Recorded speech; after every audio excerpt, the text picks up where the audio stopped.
the one thing that everybody agreed upon is there will be opening and closings. There will be editorial control of graphics. And we also want a formula somehow, the equalization of the questions asked to all the candidates.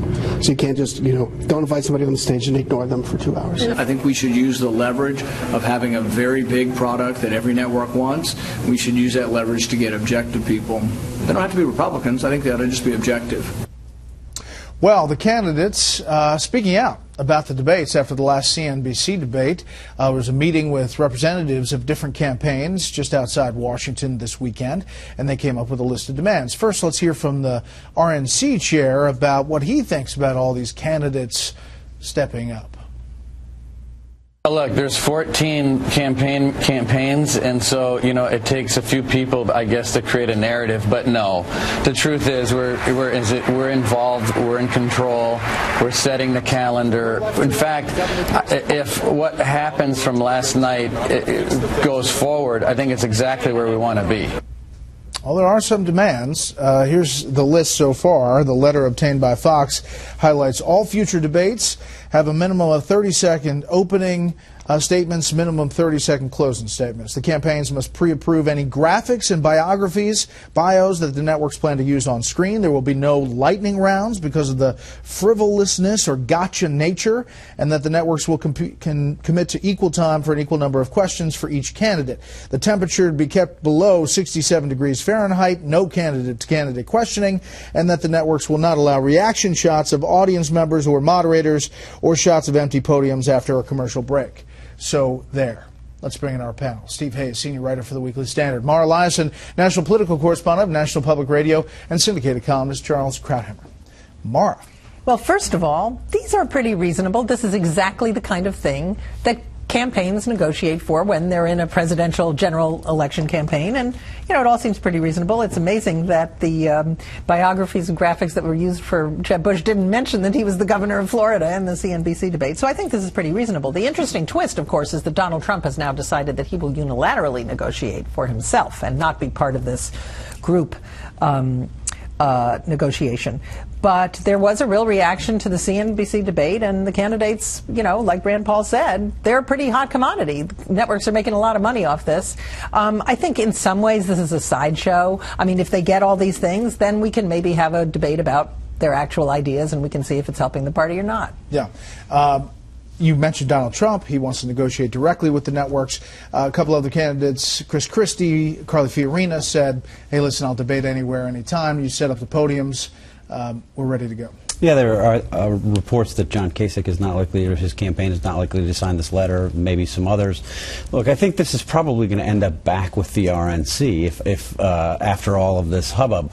The problem with the CNBC debate was that the moderators didn't seem to take conservative ideas seriously. I'm no defender of Donald Trump, but the question to Donald Trump about him running a comic book campaign was meant to be disrespectful. It was meant not to elicit information. Yeah. It was meant to be disrespectful, and I think there were a lot of questions like that. So I certainly understand the complaints from the candidates about the tone of the questions, and it was very different from, for instance, the Fox debate, which had tough, challenging questions, which were all meant to elicit information and advance the debate. I think that was the difference. I don't think this is likely to go anywhere. Ultimately, you have 14 different campaigns with different interests. I mean, you have Lindsey Graham and Bobby Jindal who want to get on the big stage. You have, I think, Ted Cruz and Marco Rubio who have proven themselves to be good debaters, who would like the debates probably to be longer and are willing to roll with just about anything. You have Trump, who's made clear that he wants to keep the debates shorter. They don't have common interests, so I think unless the RNC is really running this show, it's unlikely that they're going to come to any kind of a group consensus. Charles. The Republican candidates should quit while they're ahead.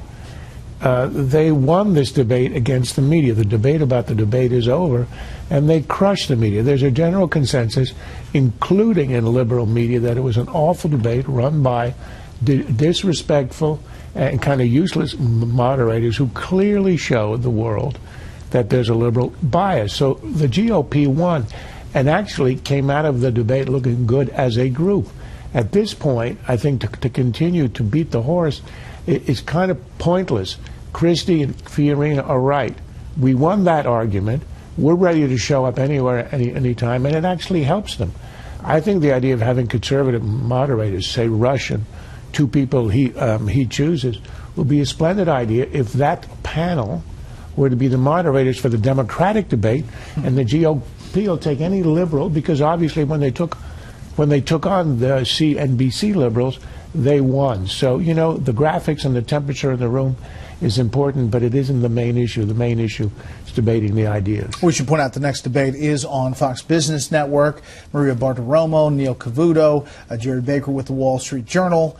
It will be interesting coming up on the 10th. Now, just in the past few minutes, a new national poll with the Wall Street Journal and NBC. They're only releasing the top 5, but you see this is the first time in this poll that Dr. Ben Carson has overtaken Donald Trump in national rating. There you see Rubio making a jump in this particular poll, and Cruz and Bush. Doesn't have the rest of the field. I do want to put up the Monmouth, New Hampshire, the Monmouth College, New Hampshire poll. This is a poll just out today about New Hampshire, and it has Donald Trump still in the lead there. And you see there the breakdown. That's the Real Clear Politics average. Go to the Monmouth one, and there it is, 26-16. Rubio making a jump from 4% to 13%, Mara. It seems like his movement, he's moved a couple points since the debate. There's no doubt about that. He got a bump out of the debate. It seems like Cruz did too. But I do think you see two pretty clear tiers. You've got Carson and Trump. Those are the outsiders, and they've been on top for a while, one or the other in first place. Then you have Cruz, Rubio, and Bush, although in the New Hampshire poll, Kasich had also jumped up. And I think that's the dynamic of this race. If Carson and Trump are going to fade, and we don't know if they will, you're going to have a dynamic that many Republicans expected all along, which is a conservative, someone trying to consolidate the conservative vote like a Cruz against an establishment candidate, Rubio or Bush. And Rubio is clearly surging from the debate. Today, Jeb Bush in Florida, Steve, with another restart. Jeb Can Fix It is the title.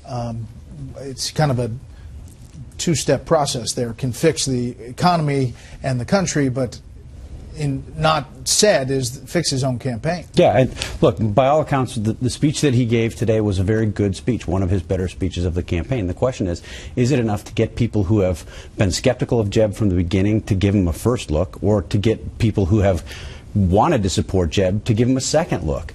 And there just wasn't anything in that speech I saw that would occasion that kind of another look.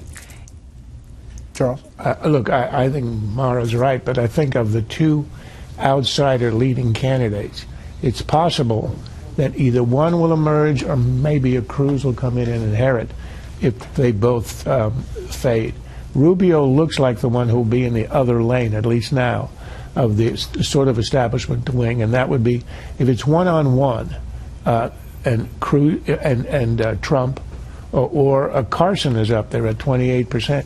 28% does not carry you over in a one-on-one race. Amar, something has to change for the Bush campaign. Some dynamic has to change, or he's got to go up pretty hard, negative, against the people he's challenging in his lane, as you mentioned, Marco Rubio and John Kasich, maybe even Chris Christie. I think that both those things are going to happen. I think his super PAC will run negative ads. They've got a tremendous amount of money. But I think he has to come up with a different strategy. He was once beat by an old, crafty politician, Lawton Chiles, in Florida. And he needs to be that way to Marco Rubio. He needs to figure out a way that's more clever, creative, where he really contrasts what he's saying is his proven record of conservative accomplishment against this very, talented, maybe slick newcomer. Tremendous risks for him in doing that, though, because you have Bush donors who are already giving a hard look at Marco Rubio. But just for a moment, it's pretty remarkable that Marco Rubio is being discussed as the establishment candidate. I mean, he was one of the original darlings of the Tea Party in 2010. He's a bona fide conservative. People may not agree with his position on immigration. But if that's the establishment candidate, I think conservatives have to be pretty happy about that.